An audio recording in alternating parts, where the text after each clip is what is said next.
दोस्तों, मेरा अभिमान कहता है कि मेरे जैसा कोई नहीं। जी हाँ, मेरा अभिमान कहता है कि मेरे जैसा कोई नहीं, जो हूं सब मैं ही। लेकिन मेरा अनुभव कहता है कि वक्त आने पर एक मुट्ठी भर मिट्टी भी आपको बहुत काम आ सकती है। रहीमलाल जी ने अपने दोहे में कहा है कि रहीमन बड़न को देख के छोटे न दीजिए डारी, जहां काम आवे सुई का करे तलवारी। यहाँ जहां पे सुई का काम है वहां पे तलवार कुछ भी काम नहीं कर सकती है, ये आप अच्छी तरह से जानते हैं। तो दोस्तों, कहानी है लड़के की। वो कहीं एक सेठ के पास काम करता है, बड़ी ईमानदारी से काम करता है। लेकिन एक दिन सेठ की और उसकी कुछ अनबन हो जाती है, कुछ खटपट हो जाती है, तो वो सेठ उसको नौकरी से निकाल देता है। वो नौकरी से निकालता है तो फिर पुराने जमाने की बात थी, कोई गाड़ी वाड़ी तो थी नहीं, निकाला वो बेचारा पैदल ही अपने घर के लिए रवाना होता है। तो पैदल पैदल जा रहा था, एक गांव से गुजर रहा होता, तो उसके पीछे से एक आवाज आती है कि भाई, गांव में कोई मजदूर है?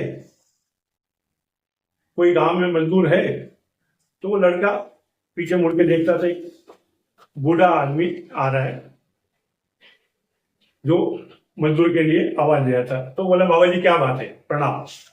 बोला, मुझे एक मजदूर चाहिए। बोला, क्यों चाहिए, क्या करना आपको? बोला, ज्यादा काम नहीं, मेरे पास थैले है 3, वजन ज्यादा है, मेरी उम्र हो गई है, तो एक बड़ा थैला आप पकड़ लो, मैं आपको 3 मोहरे दे दूंगा, और पहाड़ी के वो साइड में मेरा गांव है, वहां तक मुझे छोड़ देना, तो आपको मैं 3 मोहरे दूंगा। लड़का, कोई बात नहीं, मैं तो नौकरी करता था, अभी मेरे सेठ ने निकाला है, अच्छी बात है, मैं भी वही सही जा रहा हूँ। तो बड़ा सा बैग अपने कंधे पे ले लेता है और लड़का चलने लगता है। चलते चलते उसको लगता है कि इसमें बहुत वजन है, काफी भारी है। तो मुड़ के बोलता है, बाबा जी इसमें क्या है? बोला, कुछ नहीं बेटा, इसमें तांबे के कुछ सिक्के हैं, कॉपर के कॉइन है, सिक्के हैं। बोला, अच्छी बात है, कोई बात नहीं। फिर वो बैग लटका था, अपने मस्ती में चल रहा है, बाबा जी पीछे पीछे आ रहा है। गांव क्रॉस करते ही गांव के बाद एक नदी आती है, नदी बह रही होती है, काफी बड़ी होती है, इतना इतना पानी रहता है। तो वो लड़का उसके अंदर उतर जाता है बैग लिए, लेकिन बाबा जी किनारे भी बैठे। पीछे वो लड़का मुड़ के देख रहा है तो बाबा जी पीछे बैठे। बोला, बाबा जी क्या बात है, आओ, आइए आइए, डरिए मत, पानी इतना नहीं है। बोला, भैया पानी की बात नहीं है, मेरा ये वजन ज्यादा है, मैं पार नहीं कर पाऊंगा, तो तुम बुरा नहीं मानो तो ये जो बैग है ये तुम और ले लो, मैं तुझे 3 मोहरे और दूंगा। लड़का बोला, अच्छी बात है, ठीक है, दे दो। दूसरा बैग इधर, एक बैग उधर लड़का मस्ती से चलने लगा और बाबा जी पीछे पीछे। लड़का पीछे मुड़ मुड़ के देख रहा था, तो लड़का बोला, बाबा जी आप चिंता मत करिए, मैं बहुत ही ईमानदार आदमी हूं, मैं आपके बैग लेके भागूंगा नहीं, आप इत्मीनान रखिए, शांति से धीरे धीरे आइए। बोला, कोई बात नहीं बेटा। बोला, मैं ईमानदार हूं, इसके लिए तो मुझे निकाला, मेरा सेठ मुझे कुछ बुरे बुरे काम करने, उल्टे सीधे करने का काम बोल रहा था, मैंने मना बोल दिया, तो मुझे निकाल दिया। बोला, तेरा काम नहीं है, तो मैं तो वैसा ईमानदार हूं। बोला, अच्छी बात है। तो फिर लड़के ने जब वो बैग, दूसरा बैग उठाया, तो जिज्ञासावश फिर उसने उनसे पूछा, बाबा जी इसके अंदर क्या है? बोला, बेटा इसके अंदर चांदी के सिक्के हैं।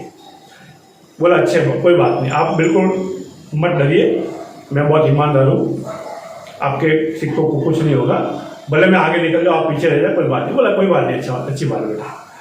तो दोस्तों आगे बढ़ते तो फिर आगे एक पहाड़ी आती है, तो लड़का तो फटाफट चढ़ने लगता है, बाबा जी फिर पीछे बैठ गए। फिर लड़के ने पीछे मुड़ के देखा, बोला, क्या बात है? बोला, बाबा जी क्या बात है, आइए ऊपर।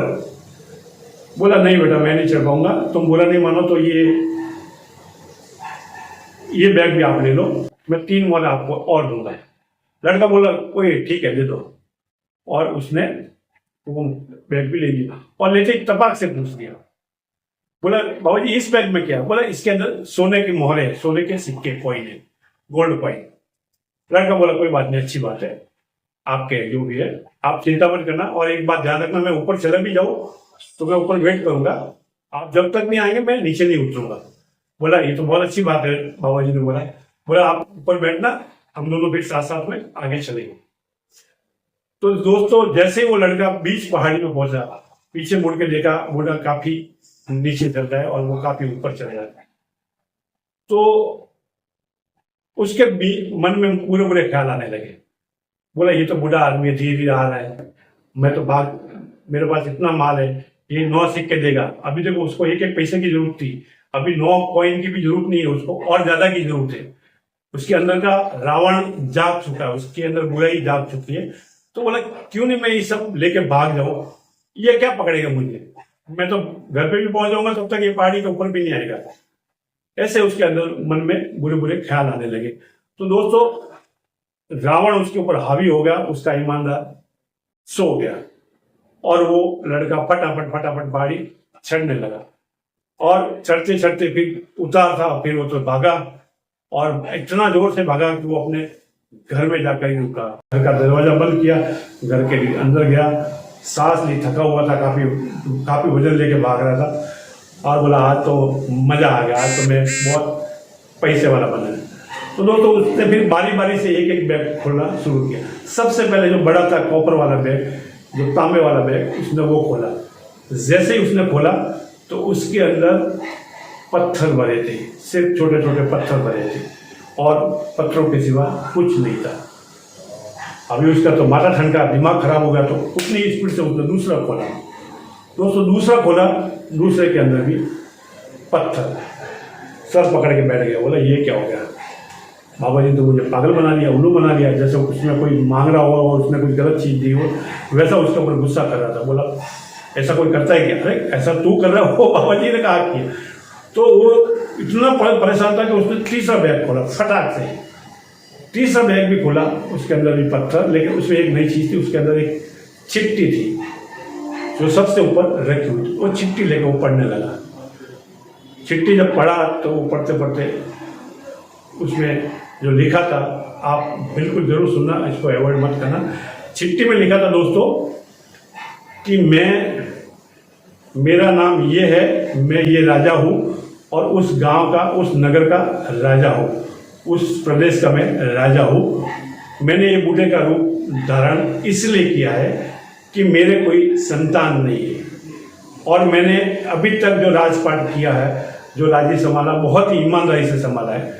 तो मुझे एक ईमानदार शासक की जरूरत थी, तो मैं एक किसी को गोद लेना चाहता था, बेटा, जिसको मैं गद्दी पे बिठा सकूं। तो उसी खोज में मैं निकला था। अगर तुम ये बैग लेकर आज नहीं भागे होते तो कल के तुम राजा थे, उस नगर के आप राजा बना दिए जाते, आपका राज्याभिषेक हो जाता था। सर पकड़ के बैठ गया। तो दोस्तों ये कहानी क्या शिक्षा देती है अपने को, अपने अंदर के रावण को मत जगाओ, बुराई को दबा के रखो, शांति से दिमाग से काम लो, ऐसे काम करो रात को नींद बढ़िया आवे। कुछ ऐसे गलत काम नहीं करो कि अपनी नींद भी उड़ जाए, चैन भी उड़ जाए, परिवार भी खत्म हो जाए, और आप कहीं के न रहो। तो राधे राधे दोस्तों, फिर एक बार आपसे विदा लेते हुए मैं मिस्टर वैष्णव, और आपने अभी तक चैनल सब्सक्राइब नहीं किया तो सब्सक्राइब करें, और 10 लोगों में शेयर जरूर करें। अगर आपको कहानी अच्छी लगी, और कमेंट बॉक्स में कमेंट करना बिल्कुल नहीं भूलें। राधे राधे, हर हर महादेव। सावन की सबको बहुत बहुत शुभकामनाएं। भोले बाबा आपके घर की रक्षा करें, आपके परिवार की रक्षा करें। शेयर करना बिल्कुल नहीं भूलें। राधे राधे।